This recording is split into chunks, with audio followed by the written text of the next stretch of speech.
Pa ja mislim da to ne treba nova vlada da bi bili ljudi.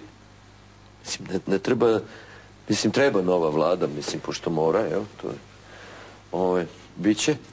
Ali mislim da je to sad, čak nije ni pitanje vlade, nije ni pitanje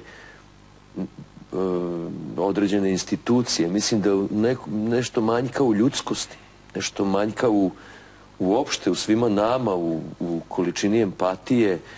Mi smo u vremenu i u svetu već 20 i koliko godina i prosto je sramota da se stidiš, sramota je da se kaješ, sramota je da kažeš izvini, ne smiješ da kažeš da si pogrešio. Prosto ne postoji elementarna ljudskost u svakodnevnom nivou. Nego je sve opšti grabež, jer narod je na to primoran. Mi živimo u zemlji u kojoj 25 godina se od plate ne može živeti. Učitelj koji treba da uči decu da jednog dana čitaju Nušića, od svoje plate ne može da živi. Ja ne znam da li neko iz vlasti to primetio za protiv 25 godina u svim ovim garniturama. Pa ima se utiska da su primetili, ali da isto vremena smo došli do utiska da su te plate poklonjene proteklih 25 godina. Da, oni misle da su glumci, muzičari, pisci, učitelji, lekari, da su paraziti neki, koji oni kao nešto plaćaju što moraju da ih imaju. Ja bih voleo da, recimo, nova vlada kaže, evo sad svi mi, svi državni ministri, svi zaposleni imaće prosečni lični dohodak. Ja bih im predložio taj solidarni porez. Ne da profesora univerziteta oporezuju zato što sa tom svojom platom možda može pristojno ili pristojnije da živi. Nego svi oni, tako, pošto znaju genijalno to sve što znaju i kako bih rekao, baš žude da to pokažu, onda lepo svi prosečni lični dohodak. Ne minimalni. Prosečni. I onda da vide oni, jer oni ne plaćaju svoje račune, oni ne toče benzin, oni ne stoje u redu u pošti da plate infostan, oni stanuju u tuđim kućama, na tuđ račun žive.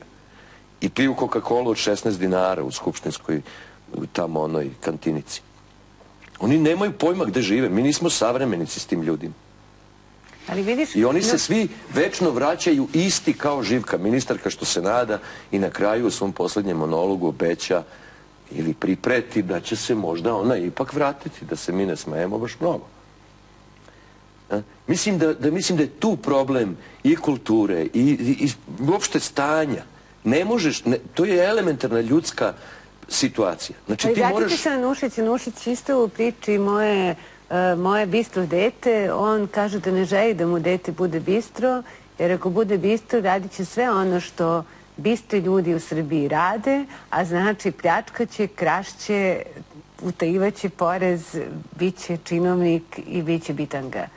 I u tom smislu ovo što govoriš se ne menja. Ovi čak mi ne izgledaju ni kao bistri, nego bezobrazni, pokvareni, mislim, kako bi rekao, u dilu sa nekim. Pa onda su bistri dok su u dilu. Onda kad nisu bistri, onda kao kobajagi ih hapse. Ali što to sad znači... Onda su samo bistri da budu svedoci saradnici. Dene, Duško je rekao malo pre, Duško kaže da se on nada i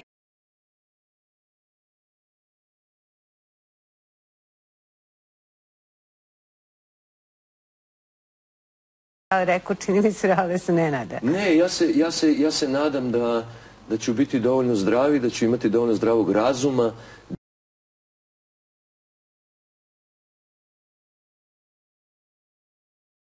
da u onome što ja verujem da umem i što želim i što volim i što me čini srećnim kad radim, da pokušam da govorim o nečemu što je problem, da pokušam da napravim još nekog Nušića, još nekog velikog pisca i da to nije pitanje nade. Mislim, nadu moraš da imaš, mislim. Ali, nego je pitanje opšteg stanja koje